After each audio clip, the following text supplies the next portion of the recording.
Hello friends, welcome to my channel. Friends, आप लोग का मेरे यूट्यूब चैनल में बहुत बहुत स्वागत है। मैं उम्मीद करती हूँ आप लोग स्वस्थ होंगे, मस्त होंगे, पढ़ाई लिखाई में व्यस्त होंगे। अभी तो उम्मीद नहीं कर सकते हैं क्योंकि रक्षाबंधन है। हम औरतों महिलाओं का रक्षाबंधन से कुछ ज्यादा ही लगाव होता है, ठीक है। लेकिन ऐसे रक्षाबंधन से क्या फायदा जब अपने लाइफ में कोई खुशी ही ना हो, ठीक है। मैंने कल शाम के 5 बजे वाले वीडियो में भी बताया था। ये आप लोग का वीडियो कब चल रहा है? आज रक्षाबंधन है, आज के दिन चल रहा है। आप सभी को रक्षाबंधन की ढेर सारी शुभकामनाएं, ठीक है। आप लोगों की लाइफ में ऐसे ही भगवान खुशियां लाए। 2026 में आप सब लोग एक सीट नौकरी अपनी पक्की कर लो। आज रक्षाबंधन है, रक्षाबंधन के दिन भी आज आप लोगों का क्लास चल रहा है। बहुत से लोग बिजी होंगे, कोई अपने ससुराल गया हो, कोई अपने मायके गया होगा, किसी के भाई आए होंगे। खैर ठीक है, रक्षाबंधन थोड़ा मना लीजिए, लेकिन उसके बाद आप लोग पढ़ाई में अपने लग जाइए, ठीक है। हम लोग क्या देख रहे हैं? Hand written notes. मैंने आप लोगों से कहा था आप लोग बताइएगा, मैं बदल दूंगी, कोई भी चीज टेस्ट चेंज कर दूंगी। लेकिन मैंने सोचा कल सैटरडे है, मतलब आज सैटरडे है, फिर संडे सीरीज चलेगा। अब जो भी बदलना होगा मैं मंडे से चेंज करूंगी, ठीक है। इसीलिए मैंने फोटो भी मैं खींच करके रखी थी। अभी स्कूल से मैं आई हूँ, थोड़ी देर हुआ, 10-15 मिनट हुआ, वो देखे 2:43 हो रहा है। और अभी मैं आई हूँ 2:20 पे, ठीक है। तो मैंने कहा लाओ पहले आप लोग का क्लास शूट कर लेती हूँ, फिर मैं भी थोड़ा सा रक्षाबंधन वाले उसमें लगूंगी, मैं भी जाऊंगी, राखियों की खरीद करके लाऊंगी। तो जल्दी पहले आप लोग का वीडियो शूट कर दूं। तो एक बार फिर से मैं आप लोग को कह रही हूँ, आप सभी लोगों को रक्षाबंधन की ढेर सारी शुभकामनाएं, ठीक है। हम लोग अपने क्लास को शुरू कर दे। कैरोटीन वनस्पत, हाँ, जो लोग नए हैं क्या कर दे, चैनल को सब्सक्राइब कर दे, बेल आइकन को प्रेस कर लें, ताकि जब भी वीडियो अपलोड हो तो आपको नोटिफिकेशन मिलता रहे, ठीक है। वीडियो को लाइक कर दें और ग्रुप में शेयर कर दें ताकि और भी बच्चे देख सके। कैरोटीन वनस्पत भोज्य पदार्थों में पाया जाता है, ठीक। जैसे गाजर में क्या है, पहले कैरोटीन होता है, फिर कैरोटीन क्या होता है, रेटिनॉल में कन्वर्ट होता है, फिर वो क्या होता है, भोज्य पदार्थ हमें विटामिन ए देता है। डायरेक्ट हम विटामिन ए नहीं खाते हैं, ठीक है। रेटिनॉल जंतु जगत के भोज्य पदार्थों में पाया जाता है। देखो क्या है, ये विटामिन ए की ही वैरायटी है। कैरोटीन क्या है, वनस्पत भोज्य पदार्थ में, जैसे गाजर में, पपीता में, आम में, इन सब में क्या, पकी आम में, कद्दू में, इन सब में क्या पाया जाएगा, तो कैरोटीन होगा, क्योंकि ये वेजिटेबल है, यानी वनस्पत जगत से है। लेकिन रेटिनॉल जो हो गया, रेटिनॉल जंतु जगत के भोज्य पदार्थों से पाया जाता है, जैसे मांस, मछली, अंडा, ठीक है, मिल्क। इनसे क्या पाया जाएगा, रेटिनॉल पाया जाएगा, ठीक। क्वेश्चन नंबर 500 आप लोग देख लो। हम लोग करते करते 500 क्वेश्चन पे पहुंच चुके हैं। ये मान के चलो इस नोट्स का 50% क्वेश्चन हम लोग सॉल्व कर लिए। कितने पार्ट में? ये आप लोग का शायद 5वां पार्ट है, ठीक है। क्या है अतिसार, जिसे हम डायरिया कहते हैं, त्वचा शोथ, जिसे हम डर्मेटाइटिस कहते हैं, और अवसाद, जिसे हम डेमेंशिया कहते हैं, होता है तो 3D से होता है। और 4D क्या है, तो आप जानते हो जब एक डी यानी डेथ जुड़ जाता है, DEATH, जब डेथ जुड़ जाता है तो वही क्या हो जाता है, 4D हो जाता है, यानी 4D हो जाता है, ठीक है। तो इसको किसके कमी से होगा, 4D। ये जो तीसरा वाला डी है क्या है, चर्मगाह है, यानी विटामिन B3 नियासिन की कमी से होता है। अब तक तो आप लोग मेरे साथ में लगे हुए हो, तो ये क्वेश्चन आप लोग का रट गया होगा। कुछ ऐसे क्वेश्चन है जो मैं आप लोग को हमेशा रिवाइज करती हूँ, आप लोग की जबान पे वो क्वेश्चन हो गया होगा। जैसे विटामिन के सारे बारे में आप लोग लर्न कर लिए होंगे, कौन सा विटामिन वाटर सोलूबल है, कौन सा फैट सोलूबल है, किसका केमिकल नेम क्या है, ये सारी चीजें आप लोग को अब लर्न हो गया होगा। किस अवस्था में विटामिन ए की आवश्यकता न्यूनतम होती है, तो पूर्व विद्यालयी अवस्था यानी शैशवावस्था में क्या होता है, विटामिन ए की आवश्यकता न्यूनतम होती है, यानी कम से कम होती है। 502 का आंसर कर दे। मेगैलोब्लास्टिक एनीमिया किसके कमी से होता है, तो मैंने आप लोगों को बताया था कि साइनोकोबालामिन यानी विटामिन B12 से कौन सा एनीमिया होगा, और विटामिन B9 से कौन सा एनीमिया होगा। मैंने ये सारे एनीमिया के बारे में पढ़ा दिया था, टाइप ऑफ एनीमिया कितने होते हैं। तो जो मेगालोब्लास्टिक एनीमिया है, ये फोलिक एसिड, ये विटामिन B9 की कमी से होगा। इसमें क्या होगा, हो जाता है, अच्छा इसका मैंने ट्रिक लिखा है, फटेगा तो ब्लास्ट हो जाएगा। क्या होगा, फटेगा तो ब्लास्ट हो जाएगा, ठीक। फटेगा तो ब्लास्ट होगा, ठीक है। इस तरीके से करके याद कर लीजिएगा, यानी फोलिक एसिड से क्या है, मेगालोब्लास्टिक एनीमिया होता है, ठीक है। ऐसे कुछ मैंने ट्रिक बनाए, देखिए मेरे ट्रिक कितने बकवास हैं, लिखे भी हुए हैं।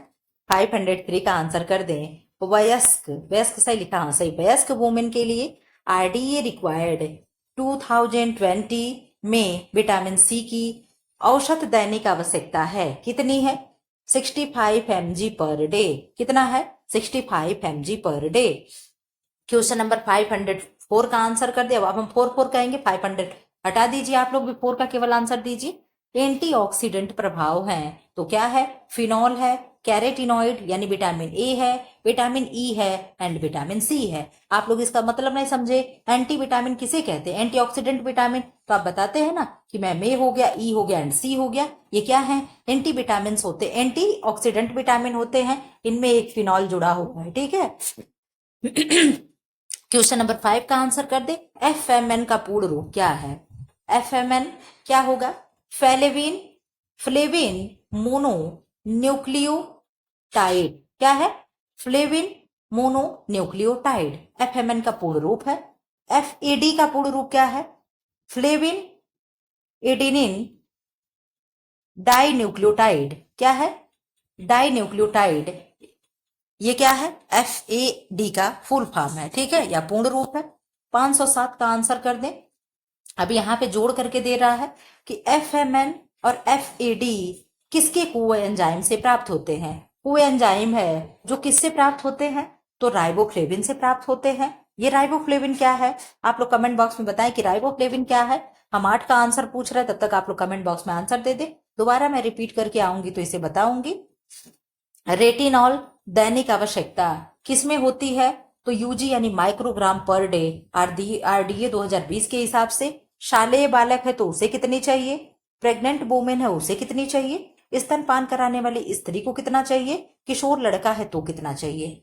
किसमें मेजरमेंट होता है? माइक्रोग्राम पर डे, ठीक है। तो क्या होगा? शालेय बालक में 390 यूजी पर डे, गर्भवती महिला को 900 UG per day, lactate women को 950 यूजी पर डे, किशोर लड़का है तो 930 यूजी पर डे, ठीक है। ये क्या है? अब आप लोग समझ लो कि रेटिनॉल किसमें मापते हैं? तो माइक्रोग्राम में यानी यूजी में। मैं हमेशा आप लोग को बताती हूँ, अब जैसे पता नहीं कौन सा विटामिन डी होता है, विटामिन डी को किसमें मापते हैं, मेजरमेंट किसमें करते हैं? तो आप कहोगे मैम इंटरनेशनल यूनिट में, IU में शायद विटामिन डी का होता। आप लोग कमेंट बॉक्स में करिएगा कमेंट, क्या मैं सही बता रही हूं? किसका मेजरमेंट IU में होता है यानी इंटरनेशनल यूनिट में होता है। ये आप लोग का HW है। राइबोफ्लेविन क्या है? तो आपने बता दिया कि मैम विटामिन B2 है। क्या है? विटामिन B2 है। क्वेश्चन नंबर 9 का आंसर कर दिया आप लोग। हो सकता है आज आप लोग का क्लास रोज इतना बड़ा ना हो, कोशिश तो करूंगी मैं कि 1 घंटे के इर्द गिर्द क्लास आप लोग का चलता है, 1 घंटे से कम भी नहीं होना चाहिए, ठीक है। देखते हैं, कोशिश करते हैं क्या होता है, ठीक है। बीटा कैरोटीन की मात्रा घटते क्रम में लिखें। बीटा कैरोटीन क्या है? अभी आप लोगों ने देखा कि बीटा कैरोटीन क्या है, कि सब्जियों में पाया जा रहा है विटामिन ए ही। तो कद्दू हो गया, कद्दू में ज्यादा पाया जाएगा, फिर गाजर में, फिर चुकंदर में, फिर हरी सब्जी में। ये क्या है? घटते क्रम में। कद्दू इसीलिए आप लोग खाया करें, आंखों की रोशनी के लिए बेहतर होता है, ठीक है। 510 का आंसर कर दे। गेहूं में सबसे कम मात्रा में पाए जाने वाले अमीनो एसिड हैं। तो क्या है? लाइसिन। आप लोग कहोगे मैम गेहूं ही नहीं, कोई भी अनाज होता है उसमें लाइसिन क्या होता है? कम मात्रा में होता है, और मिथियोनिन अधिक मात्रा में होता है। मिथियोनिन का अभाव दाल में होता है और लाइसिन का अभाव अनाजों में होता है। इसीलिए होता है कि दाल और चावल को अलग अलग ना खा करके एक साथ खाइए तो दोनों का पौष्टिक मूल्य क्या होता है? इंक्रीज हो जाता है, ठीक है। 511 का आंसर कर दे। अनाज का एक एक्सचेंज देता है, कितना देगा? दाल भी 40 ग्राम देगा, कोई भी होगा तो कितना देगा? 40 ग्राम देगा। अब ये प्रश्न कैसे बने हैं? आप लोग ऐसे ही केवल इसको रट लीजिएगा कि अनाज का एक एक्सचेंज देगा तो कितना देगा? 40 ग्राम देगा, ठीक है। पढ़ते दौरान मुझे जो भी क्वेश्चन मिला था मैं सब ऐसे नोट करते चली गई थी। कुछ ऐसे क्वेश्चन है जो आज मैं समझ ही नहीं पा रही हूँ कि मैंने क्या लिखा, कैसे लिखा, ठीक है। ये हाल हुई है। क्वेश्चन नंबर 512 का आंसर कर दे। दूध का एक एक्सचेंज देता है तो 100 ग्राम देगा, फल का एक एक्सचेंज देता है तो 100 ग्राम देगा, ठीक है। चीनी, तेल, घी का एक एक्सचेंज कितना होगा? तो 5 ग्राम होगा। अंडे का एक एक्सचेंज होगा 45 ग्राम होगा। अब ये प्रश्न मुझे कहीं से मिला होगा तो ही मैं लिखी होगी। आप लोग इसको भी एक बार नेट पे चेक करिएगा कि एक्सचेंज क्या है, ठीक है। आप लोग का HW है, आप लोग अच्छे से समझ लीजिएगा, क्योंकि मैं एक्सप्लेन करने के उसमें नहीं हूं। जब किसी चीज के बारे में आप ना जानो तो गलत किसी को एक्सप्लेन करके मैं ऐसे बेवकूफ नहीं बना सकती। आप सब लोग इस एज में हो और इस लेवल की तैयारी सबकी हो चुकी है। किस एज में और इस समय में किसी को बेवकूफ नहीं बनाया जा सकता है, ठीक है। कि मैं झूठ बोल दूं, अरे मैं तो बहुत पढ़ाका हूं, मैं ये जानती, मैं ऐसा कुछ नहीं करती हूँ, ठीक है। जो चीजें है तो है, ठीक। क्योंकि आप जानते हो बहुत पहले का मेरा नोट्स है, 2020 का मेरा नोट्स है, 19-20 का। तो इतनी चीजें अभी मुझे ये नहीं है कि मैंने कहाँ से लिखा, कैसे लिख दिया है, लेकिन हाँ जो भी चीजें होंगी तो सही होंगी। बहुत चीजें कम है कि इसमें नोट्स में मेरे गलत पाया जाए, सब चीजें सही मिला होगा। अब तक आप लोग भी पढ़ते आ रहे हैं। तो 16 का आंसर कर दें। भ्रूण पोष में स्टार्च कणों के रूप में अनाज का भोजन का मुख्य भंडार होता है। ठीक है, क्या है, अनाज के लेयर पूछता है ना। टीजीटी 21 में प्रश्न पूछा था कि गेहूं के ऊपरी लेयर को क्या कहते हैं, पेरिकार्प कहते हैं ना। ये प्रश्न बना था कि किस लेयर से भूसी निकलती है, तो पेरिकार्प वाले लेयर से क्या होती है, भूसी निकलता है, चोकर निकलता है। 17 का आंसर कर दें।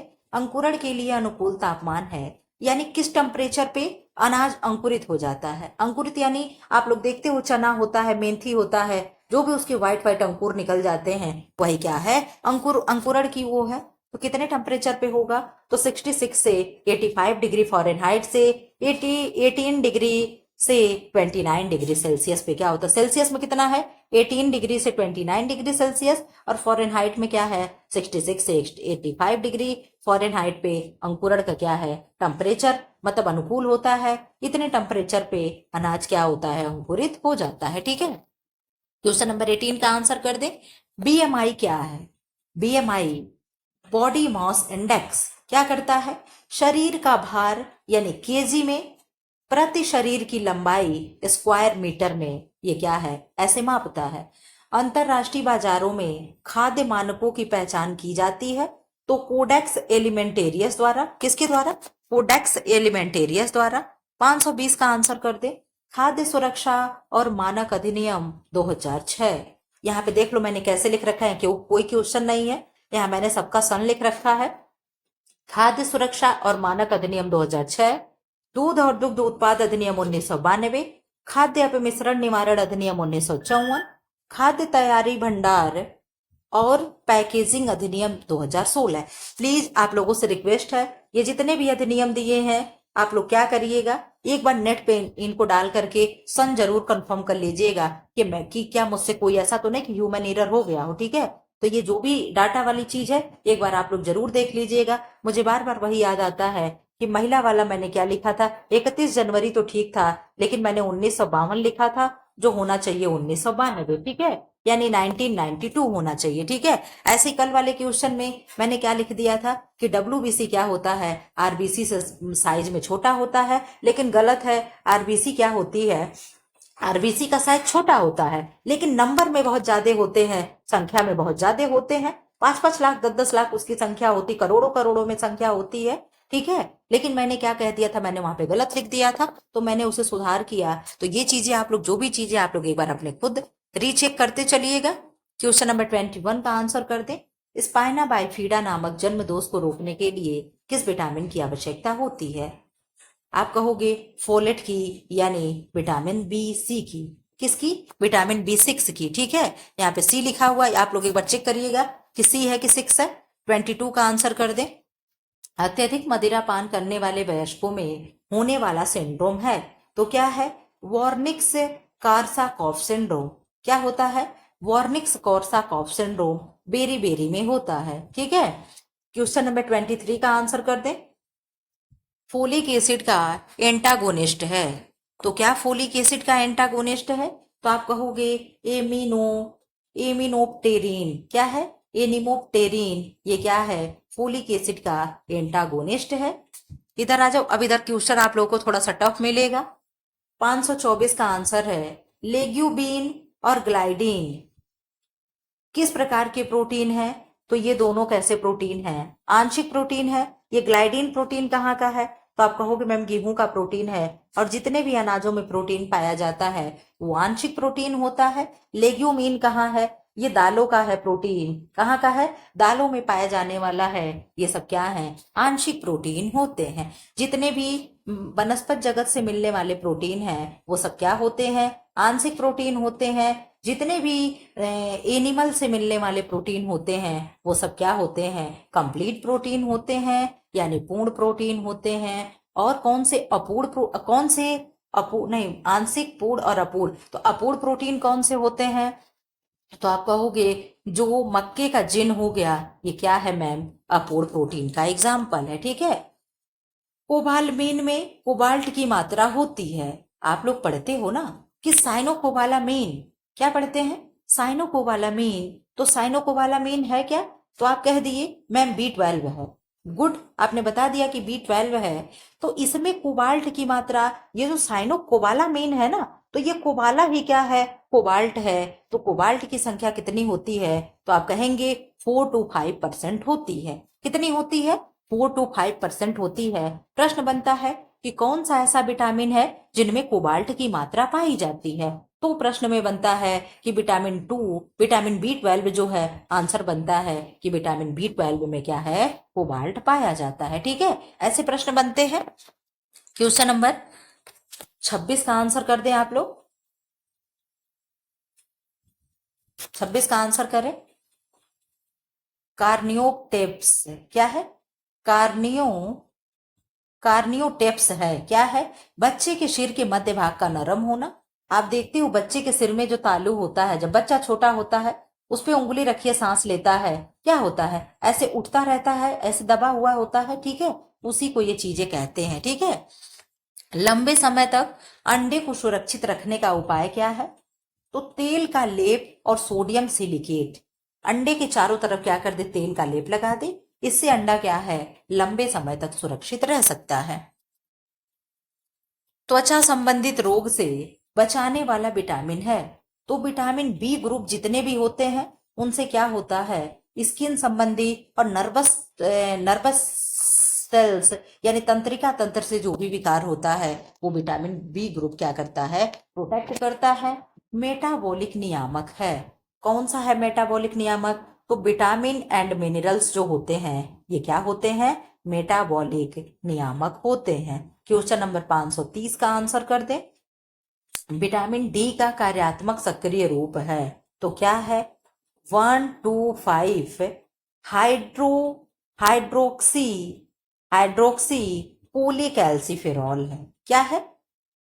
1,2,5 हाइड्रोक्सी कोलिकैल्सिफेरॉल है। ये क्या है? विटामिन डी का सक्रिय रूप है। ठीक है, 531 का आंसर कर दे। किस रोग के लिए स्वास्थ्य एवं परिवार कल्याण मंत्रालय द्वारा टेस्ट एंड ट्री नीति प्रारंभ की गई थी? क्या है? टेस्ट एंड ट्री नीति। आप कहोगे बट टेस्ट एंड ट्रीट क्या है? सॉरी, टेस्ट एंड ट्रीट नीति, टी को हम देख ही नहीं रहे। क्या है? टेस्ट एंड ट्रीट नीति प्रारंभ की गई थी। तो किससे? एचआईवी से बचने के लिए। ठीक है, किसके द्वारा शुरू किया गया था? तो है स्वास्थ्य एवं परिवार कल्याण मंत्रालय द्वारा। ठीक है, 32 का आंसर कर दे। 32 का भारतीय पेटेंट अधिनियम कब पारित हुआ? तो 1970 में पारित हुआ। कब हुआ? 1970 में पारित हुआ। 533 का आंसर कर दे। कला के तत्व हैं, यहाँ पे देख लो मैंने ट्रिक लिखा है। एक दिन मैं कह रही थी ना आप लोगों की मैं कहीं ट्रिक लिख के रखी होंगी। तो कला के तत्व के कितने होंगे? तो आप कहोगे कला के तत्व 7 हैं। क्या है? रेखा, और से क्या है? फिर आकार, नमूना, व से क्या है? तो कितने हुए? 7 ना। 3 हुआ रेखा, आकार, नमूना। रेखा, आकार, नमूना, और व से क्या है भाई? क्यों? आप लोग को याद आ रहा है? रेखा, आकार, नमूना, रेखा, आकार, नमूना। बल तो यहाँ है, असबल 2। यहाँ कला के सिद्धांत में 5 ट्रिक अब यहाँ पे हम खोल करके लिख ही नहीं पा रहे हैं। इसको आप लोग छोड़ दो, मैं किसी दिन देख लूंगी, या तो आप लोग देखना। तो एक एक अक्षर ही लिया गया होगा, 1 2 3 4 5 6 7। तो क्या हो गया? खाली स्थान हो गया। तो इस तरीके से करके कुछ होगा, आप लोग देख करके मिला लीजिएगा कि 7 कौन से कला के तत्व होते हैं। उसी में एक एक अक्षर पहला अक्षर से लिया गया होगा। कला के सिद्धांत 5 होते हैं, तो सिद्धांत में क्या है? असबल 2। ठीक है, तो इस तरीके से आप लोग इसे भी मैच करा लीजिएगा। ट्रिक यहाँ पे हम लिखे तो हैं लेकिन तोड़ करके नहीं बता पा रहे हैं क्या है, क्योंकि यहाँ पे जब लिखा होता तो मैं बता ले जाती कि पहला अक्षर है कि दूसरा अक्षर। आप लोग कमेंट बॉक्स में लिख दें कला के तत्व 7 हैं तो कौन से हैं, 5 है सिद्धांत तो कौन से हैं। ठीक है, 35 का आंसर कर दें।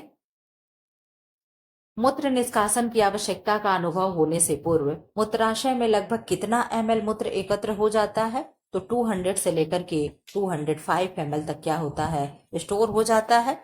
मेल मूत्र इकट्ठा हो सकता है, यानी जो मेल होते हैं उनमें 800 ml अधिकतम होता है और फीमेल में 500 ml अधिकतम होता है, यानी मैक्सिमम होता है। ठीक है, 36 का आंसर कर दे। फेफड़ों का अध्ययन क्या कहलाता है? तो फेफड़ों का अध्ययन क्या कहलाएगा? पाल्मोनोलॉजी कहलाएगा। क्या कहलाएगा? पाल्मोनोलॉजी। क्या कहलाएगा? पाल्मोनोलॉजी। पाल्मोनरी आप लोग पढ़ते हो ना, फुफ्फुस को क्या कहते हैं? पाल्मोनरी कहते हैं, और फुफ्फुस यानी फेफड़ा ही होता है। किडनी का अध्ययन कहलाता है, तो किडनी का अध्ययन क्या कहलाएगा? नेफ्रोलॉजी। क्या कहलाएगा? नेफ्रोलॉजी। हृदय का अध्ययन कहलाता है कार्डियोलॉजी। क्या कहलाएगा हृदय का अध्ययन? हृदय का अध्ययन कार्डियोलॉजी कहलाता है। 39 का आंसर कर दें आप लोग। रक्त परिसंचरण का अध्ययन क्या कहलाता है? तो एंजियोलॉजी रक्त परिसंचरण का अध्ययन कहलाएगा। क्या कहलाएगा? एंजियोलॉजी जो है रक्त परिसंचरण का अध्ययन कहलाएगा। धूम्रपान की वजह से फेफड़ों में होने वाला रोग होता है, क्या होगा? एम्फाइसीमा होगा। क्या होगा? एम्फाइसीमा नामक रोग क्या होता है? फेफड़ों में होता है। ठीक है, 41 का आंसर कर दे। हृदय के बाएं भाग में शुद्ध तथा दाहिने भाग में अशुद्ध रक्त होता है। क्या होगा? हृदय के बाएं भाग में शुद्ध रक्त होता है और दाहिने भाग में अशुद्ध रक्त होता है। अब यहां से थोड़ा सा हार्ट से लेकर के क्वेश्चन होगा। 542 का आंसर कर दे। हृदय के चारों ओर लगी झिल्ली को क्या कहते हैं? तो पेरिकार्डियम कहते हैं। क्या कहते हैं? पेरिकार्डियम कहेंगे। 43 का आंसर कर दें। हृदय के चारों ओर लगी दोहरी झिल्ली जिन्हें पेरिकार्डियम के जिसमें पेरिकार्डियम के एक तरल पदार्थ होता है, उसका नाम क्या है? तो उसका नाम है पेरिकार्डियल फ्लूइड। क्या है? Pericardial fluid. जो झिल्ली है उसे क्या कहेंगे? पेरिकार्डियम कहेंगे। और जो उस झिल्ली में जो तरल पदार्थ यानी लिक्विड है, जो पदार्थ है, उसको हम क्या कहेंगे? लिक्विड मटेरियल है, उसको हम कहेंगे पेरिकार्डियल फ्लूइड। क्या कहेंगे? Pericardial fluid. ठीक है, क्वेश्चन नंबर 44 का आंसर कर दे। एक युवा व्यक्ति का हृदय भार होता है, यानी हार्ट का वेट कितना होता है? तो लगभग मैं हमेशा बताती हूं कि जब भी आपको कोई नंबर में आंसर देना हो तो अप्रॉक्स में आंसर आपको करना होगा। तो कितना होगा? लगभग 300 ग्राम। कितना होगा? लगभग 300 ग्राम। ठीक है, क्वेश्चन नंबर 545 का आंसर दे दे। हृदय को दो भागों में विभाजित करती है, यानी ये हमारा इस तरीके का कुछ ऐसे हार्ट हमने बना दिया, तो दो भागों में जो हमारा हार्ट बंटता है, ऐसे करके हार्ट तो खैर 4 भागों में बंटता है, तो 2 भागों में हार्ट विभाजित होता है। किसकी वजह से? आईबीएस। आप कहोगे मैम आईबीएस क्या है? तो क्या है? Intra auriculo. यहाँ पे देखिए क्या लिखा मैंने? अंतरा आरिकुलो वेंट्रिकुलर सेप्टम। ठीक है, अगर आपको पढ़ने में कोई प्रॉब्लम हो रही हो तो बहुत तेजी से इंग्लिश वाले शब्द कुछ ऐसे होते हैं जो हम जानते हैं फिर भी नहीं बोल पाते हैं, जबान नहीं टूट पाती है, तो उनको इस तरीके से हम हिंदी में लिख करके भी पढ़ सकते हैं। ठीक है, हमें अपना क्वेश्चन केवल सही करना है, हमें किसी को अपनी विद्वता नहीं दिखानी होती है। इस बात से आप लोग मेरे सहमत हो कि नहीं हो कि हमें किसी को विद्वता नहीं दिखानी है, हम अंग्रेज नहीं है। ठीक है, कि हमें बिल्कुल भी एकदम इंग्लिश ही आती है। भैया आप लोग सब लोग जानते हो हम लोग इंग्लिश मीडियम के स्कूल नहीं है, हम लोग सब लोग सरकारी स्कूल में पढ़े हुए हैं और सरकारी स्कूल में टीचर होने का ख्वाब भी देख रहे हैं। इसमें क्या ही गलत है भाई? हम लोग उसी में पढ़े हैं तो हम लोग उसमें पढ़ाने के ख्वाब देख रहे हैं, तो क्या गलत कर रहे हैं? कुछ नहीं गलत कर रहे हैं। हम लोग इंग्लिश मीडियम के स्कूल नहीं है तो हम लोग ऐसे धड़ाधड़ इंग्लिश नहीं बोल सकते। आप लोग देखते हो कई शब्द ऐसे हम ही पढ़ाते हैं तो कई शब्द ऐसे होते जो बहुत छोटे होते, उसी में मैं फंस जाती हूँ। अब बहुत बड़े बड़े शब्द मैं इजी गोइंग बोलने जाती हूँ। तो ऐसा नहीं कि व्यक्ति को आ नहीं रहा होता, आता सब है, बट ये है कि आदमी बोल नहीं पा रहा है। ठीक है, तो अगर ऐसा हो तो आप ऐसे भी लिख सकते हो। ठीक है, तो यही क्या है? 2 भागों में बांट देता है। इंट्रा ऑरिकुलो क्या है? Intra auriculo ventriculum septum. ठीक है, ये क्या है? हार्ट को हमारे 2 भागों में विभाजित कर देता है। 46 का आंसर दे दे। हृदय के, आप लोग कभी भी पढ़ने में हिचकिचाहट मत रखो, अरे कोई क्या कहेगा, मुझे आता, अरे कोई क्या कहेगा, खाक कहेगा। हमें केवल अपना जिस दिन आप नौकरी पा जाओगे ना, उस दिन अगला आदमी, अरे पढ़ने में बहुत तेज है तभी तो नौकरी पाई है, अरे उनकी लड़की पढ़ने में बहुत अच्छी होगी, उनकी बहू पढ़ने में बहुत अच्छी होगी, ठीक है। फिर ये चीजें होने लगती है। फिर जब आप चाहे जितने भी विद्वान हो, जितने भी टैलेंटेड हो, तब कोई क्या कहते हैं, अरे कुछ नहीं पढ़ी, इतनी पढ़ी होती तो नौकरी नहीं लगा होता, पढ़ती नहीं थी, दिन भर मोबाइल लेकर घूमती थी, ना जाने क्या करती थी मोबाइल। फिर तरह तरह की बातें बनने लगती हैं, ठीक है। तो क्या है, परिस्थिति लोगों की सोचने के नजरिया बदल देती है, ठीक है। ऐसे आप ब्लूटूथ लगा रहे दिन भर, तो देखते हैं कान में ब्लूटूथ लगा के घूमती है, ना जाने ही क्या करती है, ठीक है। तो ऐसे लोग करते हैं। अजय दिन नौकरी पा जाओगे आप लोग, उस दिन सबकी सोच बदल जाती है, ठीक है। फिर सब, अरे हम तो जान ही रहे थे, पड़ोसी सबसे पहले कहते, अरे मुझे तो पता था आपकी बेटी कुछ तो करेगी, मुझे पता था, तो पहले से ही लगता था कि कुछ ना कुछ करेगी, बहुत बड़ा करेगी। तो फिर लोगों की सोच बदल जाती है। खैर ठीक है, कोई बात नहीं है। 46 का आंसर कर दो। हृदय के दाएं भाग में अलिंद और निलय के बीच क्या होता है? तो ट्राई कस्पेड बॉल्ब लगे होते हैं। कहाँ पूछा है? हृदय के दाएं भाग में अलिंद और निलय के बीच, यानी हृदय के, ये जो हार्ट हम लोग का क्या हो गया, हार्ट ऐसे 4 भाग में हो गया, तो इस तरीके के जो 4 भाग में बटा हुआ है, तो क्या कह रहा है, हृदय के दाएं भाग, अगर मान लो ये राइट है, ठीक है, ये राइट है और ये क्या है, ये लेफ्ट है, ठीक, मैंने बना दिया, ये राइट है ये लेफ्ट है, तो ऊपर का क्या हो गया, अलिंद हो गया, नीचे का क्या हो गया, निलय हो गया। तो ये राइट के क्या हो गया, अलिंद और निलय हो गया, ये लेफ्ट का अलिंद और निलय हो गया, ठीक। तो इसमें क्या कह रहा है कि हृदय के दाएं भाग में अलिंद और निलय, यानी इन दोनों के बीच में ये कौन सा कस्पेट बॉल्ब लगा है? तो आप कहोगे ट्राई कस्पेट बॉल्ब लगे होते हैं। ट्राई यानी 3 बल्ब होते हैं। क्या होगा? ट्राई यानी 3 बल्ब। और जहां भी पेंटा दिया रहता है वहां 5 होता है, जहां हेक्सा दिया रहता है वहां 6 होता है। इस तरीके से आप लोग साइंस में पढ़े होंगे थोड़ा बहुत भी, ठीक है। तो यहाँ पे कौन सा बल्ब लगा होगा? तो यहाँ पे ट्राई कस्पेड बल्ब लगा होता है। और यहाँ पे कौन सा बल्ब लगा होगा? तो आप कहोगे बाई कस्पेड बल्ब लगा होगा। क्या लगा होगा?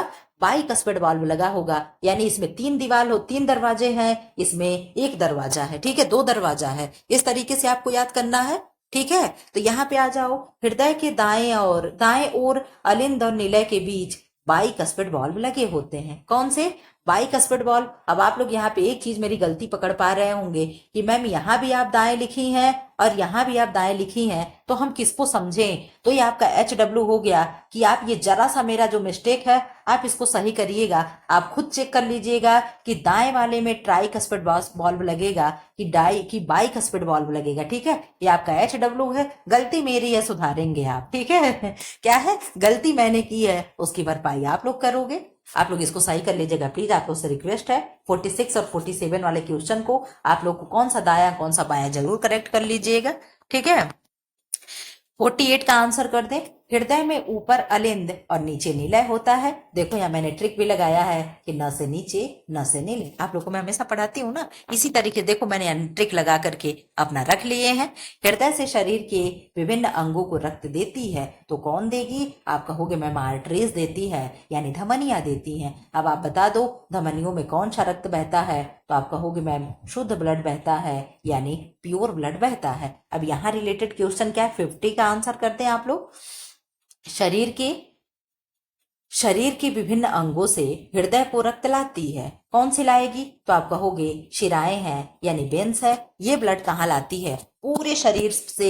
ये हमारा शरीर हो गया, यहाँ से क्या करती है, सबसे ब्लड को लेकर के कहाँ जाती है? यहाँ हार्ट के पास जाती है। और धमनी क्या करती है? यहाँ से लेकर के पूरे शरीर में ऐसे ब्लड को फ्लो करती है, यानी शुद्ध ब्लड होता है ना। तो क्या सबको ब्लड देती है? नाखून बाल सबको दे देती है। तो इसलिए आप जानते हो कि धमनी में क्या होता है, शुद्ध ब्लड बहता है, और शिरा में अशुद्ध ब्लड बहता है। मैंने कई बार आप लोग को ट्रिक से भी समझा रखा है, आप लोग प्लीज इस कंफ्यूजन को दूर कर लीजिएगा। और रिवर्स कहाँ हो जाता है मैम? तो आप कहोगे जब पाल्मोनरी लग जाती है, यानी फुफ्फुस लग जाता है, तो जहां फुफ्फुस लगता है वहां क्या हो जाता है, धमनी में अशुद्ध हो जाता है और शिरा में शुद्ध हो जाता है।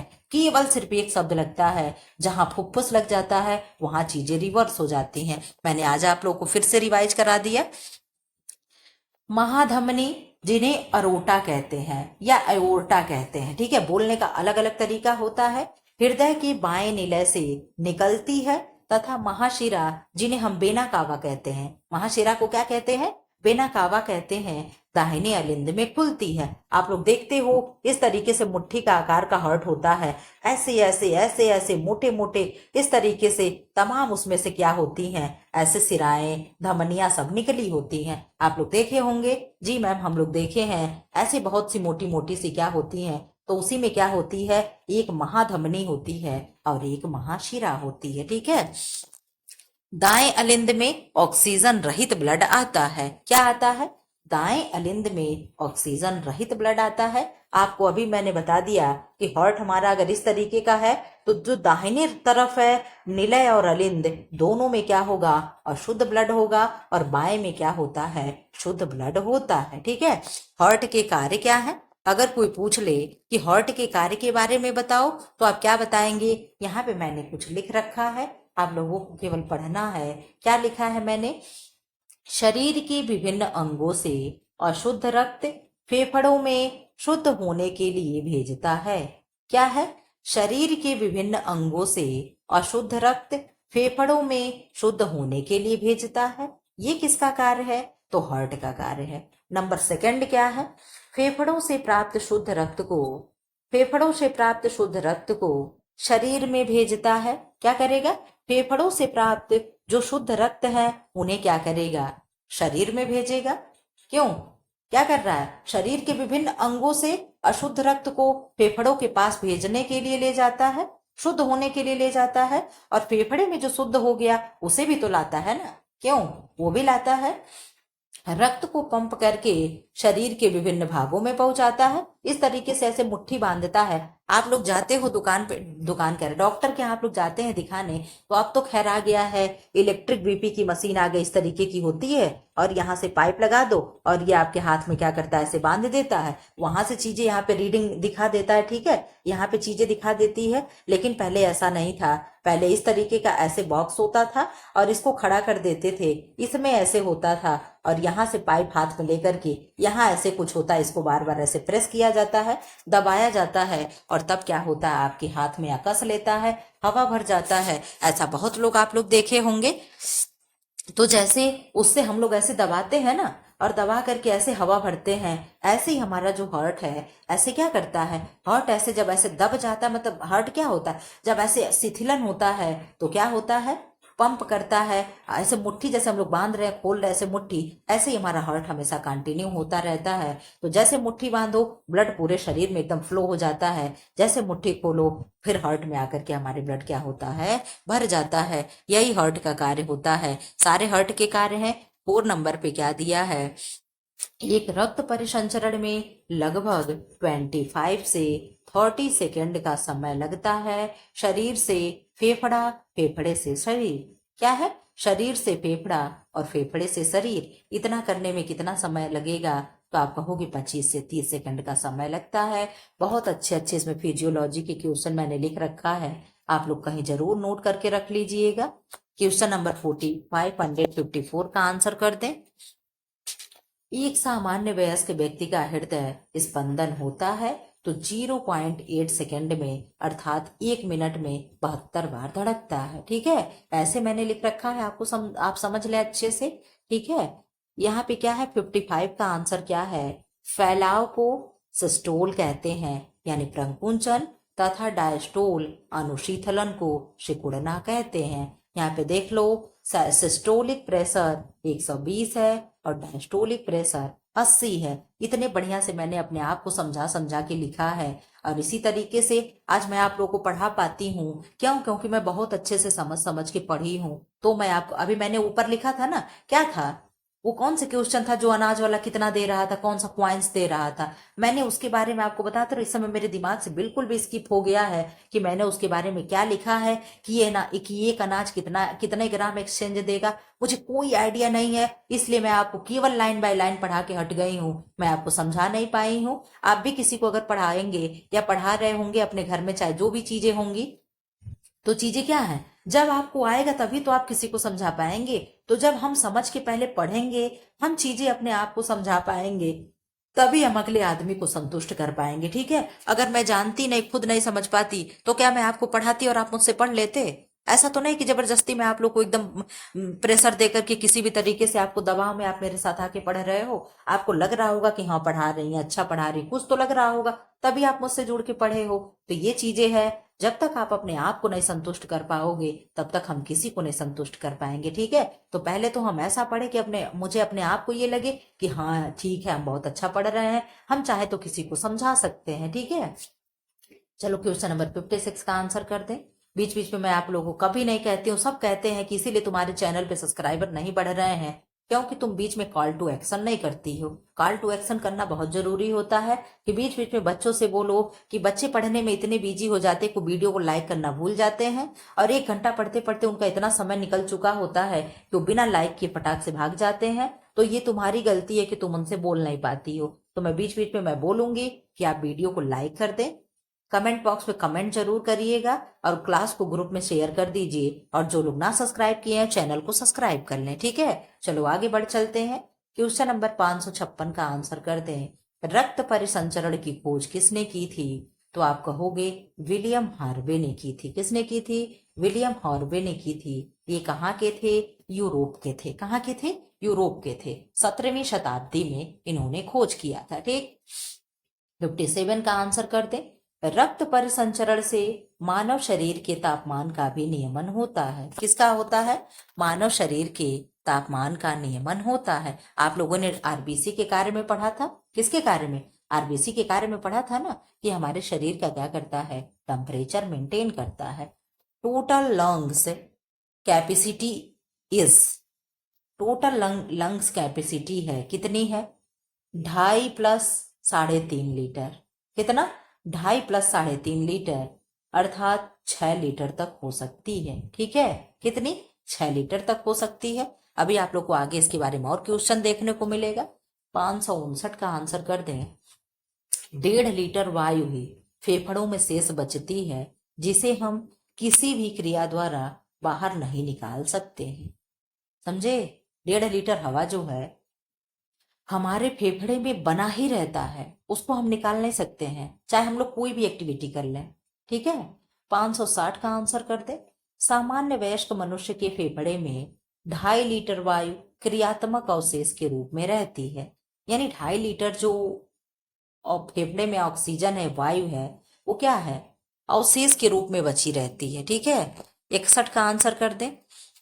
अभ्यास, प्राणायाम, व्यायाम आदि करके या लंबी सांस खींचकर इस प्रभावी वायु की मात्रा 3.5 लीटर तक की जा सकती है। यानी आप अपने फेफड़े में 3.5 लीटर तक हवा भर सकते हैं। ठीक है, लंबी सांस लेकर के खूब देर तक सांस रोक करके पूरा फेफड़ा फुला करके कितना आप कर सकते हैं? 3.5 लीटर तक ही आप कर सकते हैं। ठीक है, 562 का आंसर करते हैं। क्या है 562 में? प्रश्वसन, जिन्हें इंस्पायरेशन कहते हैं, तथा निश्वसन, जिसे एक्सपायरेशन कहते हैं। ठीक है, द्वारा वायु में अंतर। ये तो मैंने आप लोग को कई बार करा रखा है, लेकिन खैर कोई बात नहीं है। इसको कैसे पढ़ेंगे? ऑक्सीजन जो है 20.8% हम अंदर ले रहे हैं। ठीक है, वायु द्वारा अंतर।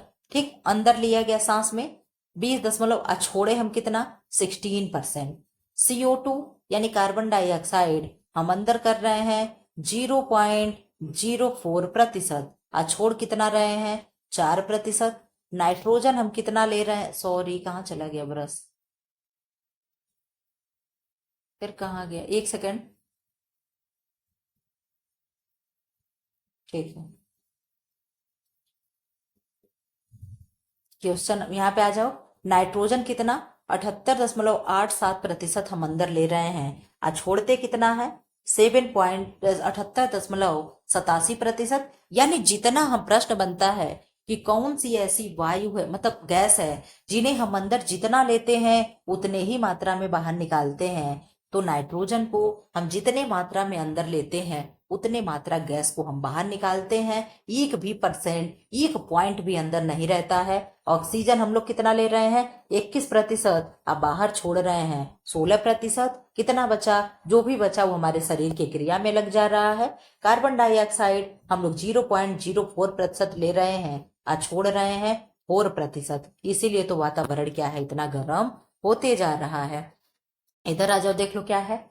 जल वाष्प यानी वाटर वेपर बहुत कम और कुछ अधिक, ठीक, यानी बहुत कम हम अंदर ले रहे हैं और छोड़ रहे हैं बहुत अधिक। ठंडी आती है, आप लोग ऐसे हाथ पे जो लोग चश्मा लगाए होते हैं, मास्क अगर लगा लें, सांस लेते हैं तो मास्क लगाने के बाद चश्मे पे ऐसे भाप बन जाती है, स्टीम बन जाती है। आप लोग ठंडियों में देखते हो, ऐसे हथेली मुंह पे कर लो और करके ऐसे सांस लो, थोड़ी देर बाद हथेली पे ऐसे बूंदे बूंदे जम जाती हैं, वही क्या है, वाटर वेपर है या जल वाष्प है। ठीक है, क्वेश्चन नंबर 563 का आंसर करते।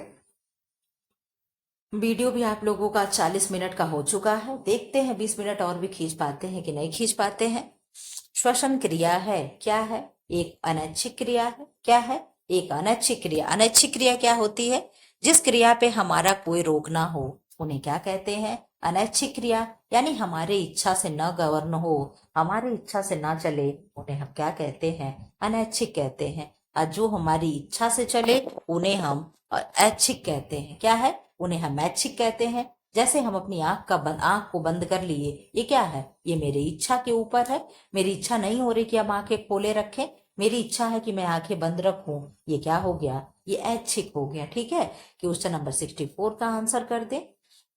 एक सामान्य स्वस्थ मनुष्य 1 मिनट में लगभग कितनी बार सांस लेता है, तो लगभग 15 से 18 बार सांस लेता है। कितना, 15 से 18 बार सांस लेता है।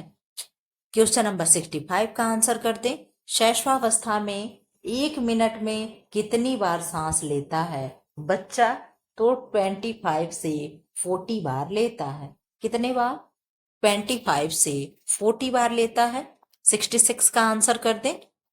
वयस्क व्यक्ति को एक बार श्वसन क्रिया करने में कितना समय लगता है, तो 4 सेकंड का समय लगता है। यहाँ पे ब्रैकेट में क्या दिया है, 1.5 सेकंड, 1/1/2 को क्या कहेंगे, 1.5 ही कहेंगे ना। 1.5 सेकंड सांस लेने में तथा 2/1/2 यानी 2.5 सेकंड, 2.5 और 1.5 कितना होगा, 2.5, देखते हैं 2.5 और 1.5 कितना होगा, आधा आधा 1 हो गया, 2 1 3 हो गया, तो कितना हो गया, 3 1 4 हो गया ना, हाँ 4 सेकंड, ठीक। तो कितना हो गया, 4 सेकंड का टाइम लगता है। यानी 1.5 सेकंड सांस लेने में और 2.5 सेकंड सांस छोड़ने में समय लगता है, यानी कंप्लीट करने में 4 सेकंड का समय लगता है। ठीक है, क्वेश्चन नंबर 67 का आंसर कर दे।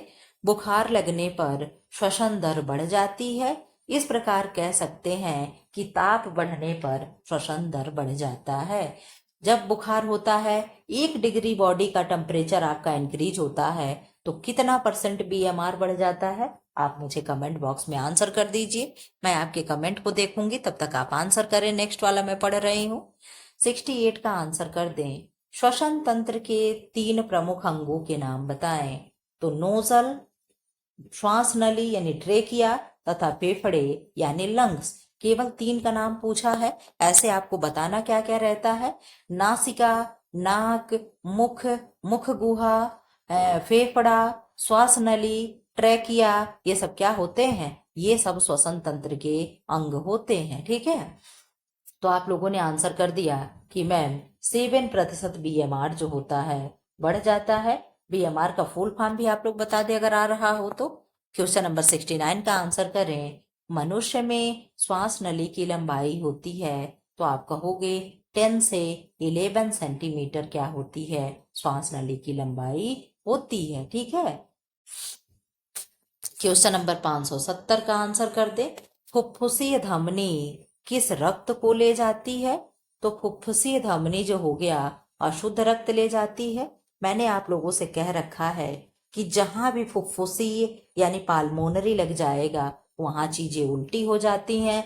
धमनी में केवल शुद्ध रक्त बहता है, लेकिन इसके आगे जब फुफ्फुस लग गया है तो आप क्या कहोगे, आप कहोगे, एक चीज मैं आपको ट्रिक बता दूं क्या, मुझे बहुत तेजी से ट्रिक याद आया है। आप लोग प्लीज मुझे इसके लिए कोई दोषारोपण नहीं करेगा कि मैम ऐसा ट्रिक नहीं होना चाहिए। ठीक है, मैंने क्या कहा, आप कहोगे धमनी, धमनी क्या है, धमनी तो शुद्ध रक्त ले जाती है। क्यों, धमनी शुद्ध रक्त ले जाती है ना, जी बोलो कि जी मैम धमनी तो हमेशा शुद्ध ब्लड ले जाती है, हमेशा प्योर ब्लड ले जाती है। लेकिन फुफ्फुसी है, जब उसके सामने फूफा जी आ जाते हैं, कौन आ जाएगा कोई ऐसी है नहीं। ठीक है, जब उसके सामने फूफा जी आ जाएंगे तो क्या करेगा, वो अशुद्ध चीजें लेकर जाने लगेगा।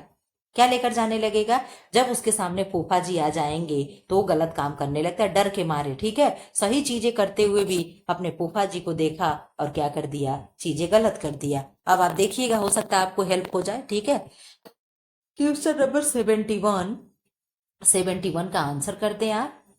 फेफड़ा श्वसन क्रिया और रक्त शुद्धि दोनों का कार्य करता है। रक्त शुद्धि कहाँ होती है, फेफड़े में ना। तो आप कहो कि फेफड़ा जो है श्वसन क्रिया और रक्त शुद्धि दोनों का कार्य करता है। ठीक है, 72 का आंसर कर दें। सामान्य अवस्था में फेफड़ों में कितनी वायु होती है, तो आप कहेंगे 2.5 लीटर वायु होती है। 73 का आंसर कर दें। स्वनियोजक क्या है, ये तांबा, लोहा आदि धातुओं के साथ एक जटिल आयन का निर्माण करता है।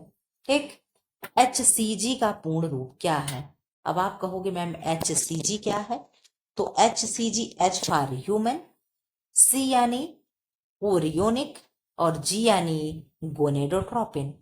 ठीक, आप भी ऐसे नोट्स में लिख सकते हैं। ठीक है, जो इंग्लिश के शब्द ना आपको पढ़ने में आए, जो लगे कि हम एक बार में उच्चारण नहीं कर सकते हैं, उसको आप हिंदी में लिख सकते हो। तो क्या है, HCG का पूर्ण रूप है ह्यूमन कोरियोनिक गोनाडोट्रोपिन। ठीक है, 57 का आंसर कर दें। गर्भावस्था को बनाए रखने के लिए प्लेसेंटा द्वारा स्रावित हार्मोन है, कौन से हार्मोन है, तो HCG है। HCG का फुल फॉर्म आप लोगों ने देख लिया, ह्यूमन कोरियोनिक गोनेडोट्रोपिन। HCG है, एस्ट्रोजन है, रिलैक्सिन है, HPL यानी प्रोजेस्ट्रॉन है। ये HPL क्या है, फीटस को पोषण देता है, यानी जो पेट में बच्चा होता है, फीटस यानी भ्रूण होता है, उसे क्या करता है, पोषण देता है। क्या करेगा, पोषण देता है, कौन, HPL। ठीक है, अब इधर क्वेश्चन थोड़े अच्छे दिख रहे हैं। क्वेश्चन नंबर 76 का आंसर कर दे। फोर्सेप क्या है, या फोर्सेप का उपयोग कहाँ किया जाता है, तो आप कहोगे गर्भस्थ शिशु के कमजोर होने पर प्रयोग करते हैं, गर्भाशयिक संकुचन के कम होने पर प्रयोग करेंगे, और शिशु का गर्भ में सही स्थिति में ना होने पर फोर्सेप का प्रयोग करेंगे। अब आप कहोगे मैम ये फोर्सेप क्या होता है, अब तक तो आप लोग का वीडियो कट हो गया होता। स्क्रीन पे लाइट जब तक जलती है तब तक आपका वीडियो कंटिन्यू चलता है, जहां स्क्रीन की लाइट बुझी वहां आपकी वीडियो वहीं कट हो जाती है। तो अब तक लाइट बुझ गया होता, लेकिन मैंने बचा लिया है।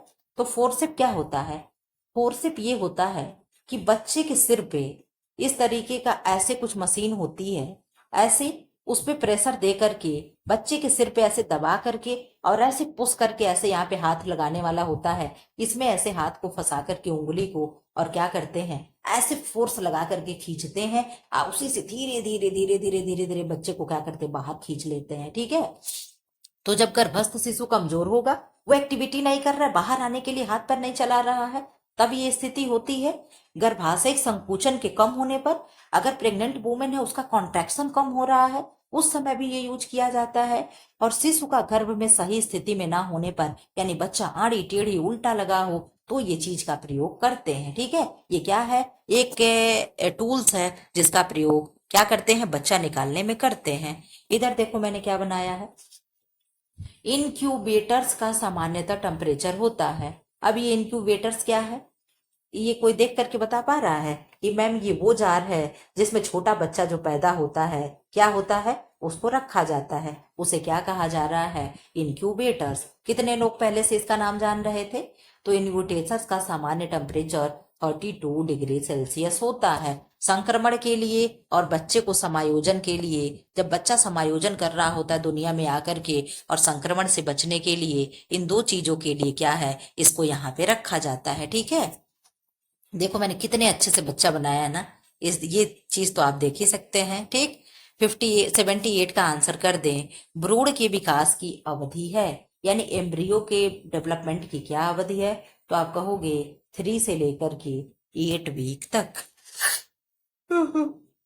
मुझे इतनी तेज नींद लग रही है कि आपसे क्या बताऊं। ठीक, अभी देखते हैं, हो सकता है आपका वीडियो मैं अभी यहीं रोक भी दूंगी। ठीक है, अवलोकनात्मक या सामाजिक अधिगम नामक सिद्धांत के प्रवर्तक कौन है, तो अल्बर्ट बंडूरा है। कौन है, अल्बर्ट बंडूरा है। ये समय तो आप लोगों का है ना रक्षाबंधन वाला। आप लोग सब लोग राखी बांध रहे होंगे। आज तो क्लास में कोई आएगा भी नहीं 10:40 पे। खैर कोई बात नहीं। स्तनपान 90 डिग्री के कोण पर कराया जाना चाहिए, यानी बैठने का तरीका बता रहा है। 81 का आंसर कर दे। एक्सक्लूसिव बेस्ट फीडिंग, विशिष्ट स्तनपान का अर्थ है क्या है? केवल नव दुग्ध और मां का दुग्ध देना जन्म के तुरंत बाद, यानी प्रसव के 30 मिनट बाद। स्तन के दूध के 3 चरण हैं, कौन कौन से हैं? कोलेस्ट्रम संक्रमणकालीन दूध होता है। कोलेस्ट्रम क्या है आप लोग जानते हो। जन्म के 2 से 3 दिन तक स्तन से जो निकलने वाला पीला गाढ़ा दूध होता है उन्हें हम क्या कहते हैं? कोलेस्ट्रम कहते हैं। विटामिन ए से भरपूर होता है। इम्यूनिटी सिस्टम बच्चे में बहुत अच्छे से डेवलप करता है। परिपक्व दूध में फिर होगा, फिर तीसरा क्या होगा? फोर मिल्क और हिंद मिल्क होता है। ये 3 स्टेज होते हैं। 583 का आंसर कर दे। दुग्धपान की कार्यकी, दुग्धपान के शारीरिक आधार को 4 चरणों में बांटा गया है। कौन कौन से 4 चरण है? मैमोजेनेसिस यानी स्तनों की तैयारी। फिर सेकंड क्या है? लैक्टोजेनेसिस यानी स्तन एल्बियोली से संक्रमण और स्राव। थर्ड क्या है? ग्लैक्टोकिनेसिस दुग्ध का निकास। फोर्थ क्या है? ग्लैक्टोपोइजिस दुग्धपान का रख रखाव। 84 का आंसर कर दे। ब्रैक्सटन हिक्स संकुचन क्या है? ब्रैक्सटन हिक्स संकुचन क्या है? प्रोडोमल या मिथ्या प्रसव कहते हैं।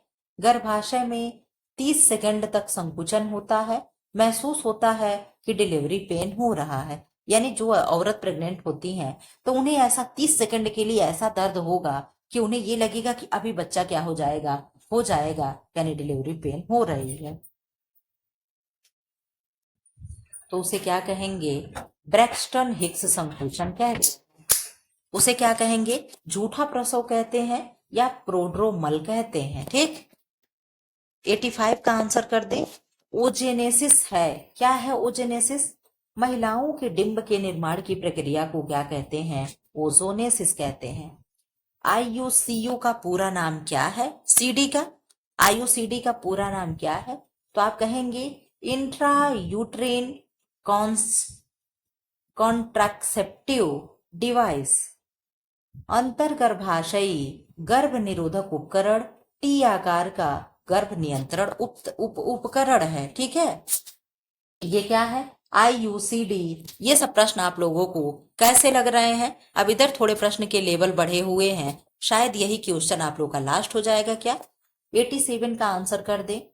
फोलिक एसिड डिफिशियंसी है क्या है? फोलिक एसिड डिफिशियंसी तो आप कहोगे एनटीडी। पहले तो एनटीडी क्या है? एनटीडी यानी न्यूरल ट्यूब डिफेक्ट।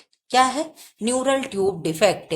केंद्रीय तंत्रिका तंत्र को बनने में मदद मिलता है किससे? इधर देख लो। स्पाइना बायोफिडा। एक बार और भी क्वेश्चन ऊपर आया था। स्पाइना बायोफिडा, स्पाइनो बायोफिडा क्या है? एनिनसेप्सली यानी क्या है? केंद्रीय तंत्रिका तंत्र को बनने में मदद मिलता है। ये क्या है? होने वाला रोग है। कौन सा रोग होता है? एनआईडी यानी क्या है? Natural tube defect. ठीक है। ये छोटे बच्चे में होता है, इसीलिए कहते हैं जब औरत प्रेग्नेंट हो जितना जल्दी हो सके जल्द से जल्द हमें डॉक्टर के पास जाना चाहिए, ताकि डॉक्टर क्या हो? फोलिक एसिड की टैबलेट चला सके। नहीं तो यही जो रोग दिखाया है वही रोग क्या है? बच्चे में तुरंत होने लगता है। मंद बुद्धि का बच्चा होने लगता है। बच्चों में आईडीडी की स्थिति का कारण है। आईडीडी है क्या?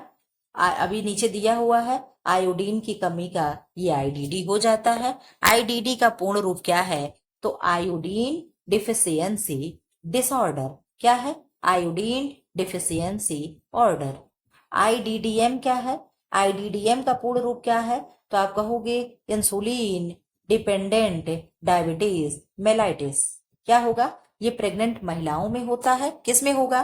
प्रेग्नेंट महिलाओं में होता है। आईडीडी, आईडीडीएम, इन सब का पूर्ण रूप आप याद रखिएगा। और दूसरा आईडीडी क्या है? इंसुलिन डिपेंडेंट डायबिटीज ये क्या है, सबका फुल फॉर्म आप लोग याद रखिएगा। नीचे क्या दिया 92, NIDDM का पूर्ण रूप क्या है, तो non insulin dependent diabetes mellitus. ठीक है, ये सब आप लोग भी नोट कर लें, ऐसे पेन वीडियो रोकते हुए नोट करते चले जाएं। प्रजनन एवं दुग्ध श्रावण हेतु कौन सा खनिज आवश्यक है, तो मैग्नीशियम आवश्यक है। कौन सा खनिज आवश्यक है, मैग्नीशियम आवश्यक है। 94 का आंसर कर दें। हृदय रोगी के आहार में सोडियम की मात्रा कितनी होती है, तो 5 ml प्रति ग्राम। 5 ml प्रति ग्राम, हाँ ठीक, 5 ml क्या है, प्रति ग्राम से कम, और 1000 mg पर डे होता है। ठीक है, यही क्वेश्चन, अब यही पेज आप लोग का मैं लास्ट कर दूंगी। 95 का आंसर कर दे। कार्बोज अधिक मात्रा में लेने पर किस विटामिन की आवश्यकता बढ़ जाती है, तो थायमीन की आवश्यकता बढ़ जाती है। ठीक है, यही पेज करके आप लोग जाएं अपना रक्षाबंधन का त्योहार सेलिब्रेट करें। 96 का आंसर कर दे। मांसपेशियों की चोट को रोकने का विज्ञान है, तो क्या है, इकोनॉमिक्स है। क्या है, इकोनॉमिक्स है। 97 का आंसर कर दें। एक ही कोशिकाओं का समूह कहलाता है, तो क्या कहलाएगा, ऊतक यानी टिश्यू कहलाएगा। ठीक, शरीर में कितने प्रकार के ऊतक पाए जाते हैं, तो कितने प्रकार के ऊतक पाए जाते हैं, 4 प्रकार के ऊतक पाए जाते हैं। आप लोग, एक बात मैं आप लोगों से ये पूछना चाह रही हूँ कि क्या आज मैं आप लोग का टाइम चेंज कर दूं? आप लोग तो बता भी नहीं सकते हो। मुझे पहले पोल कराना चाहिए था कि रक्षाबंधन वाले दिन कितने बजे क्लास चलेगा। खैर कोई बात नहीं, क्योंकि 10:40 त्योहार के दिन थोड़ा जल्दी हो जा रहा है। क्या मैं कुछ सोच ही नहीं पा रही हूँ, क्या टाइम बदल दूं क्या? मुझे ये भी नहीं मालूम है कि राखी का शुभ मुहूर्त क्या है। अगर ये मालूम होता तो भी मैं आपसे कुछ बताती क्लास चेंज करने के लिए। खैर कोई बात नहीं है, चलिए 10:40 पे क्लास चलेगा। जिसके पास टाइम होगा देखेगा, नहीं तो रिकॉर्डेड वीडियो तो है ही देखने के लिए। ऐसे भी कौन सा हम लोग लाइव पढ़ लेते हैं, प्रीमियर होता है थोड़ा आप लोग आंसर दे लेते हो, मैं भी वहां बैठी रहती हूँ। कल तो मेरी भी छुट्टी है, कल मैं भी देख लेती। खैर कोई बात नहीं है, संडे स्पेशल वाले में हम लोग पढ़ा जाएगा। संडे स्पेशल तो अभी आप लोग का मैंने देखा है, ज्यादा लोगों ने 2 बजे के लिए वोट किया है, और संडे स्पेशल का वीडियो 2 बजे ही चलेगा। ठीक है, कब आएगा, 2 बजे आएगा। आप लोग निश्चिंत रहिएगा। ठीक है, अभी मैं लास्ट में संडे के दिन, मैं सैटरडे वाले दिन मैं देखूंगी कि कितना पोल आप लोग का किस टाइम पे हुआ है, उस हिसाब से आपका संडे का क्लास चलेगा। फिलहाल ऐसी वीडियो पाने के लिए चैनल को लाइक करें, शेयर करें एंड सब्सक्राइब करें। Thanks for watching.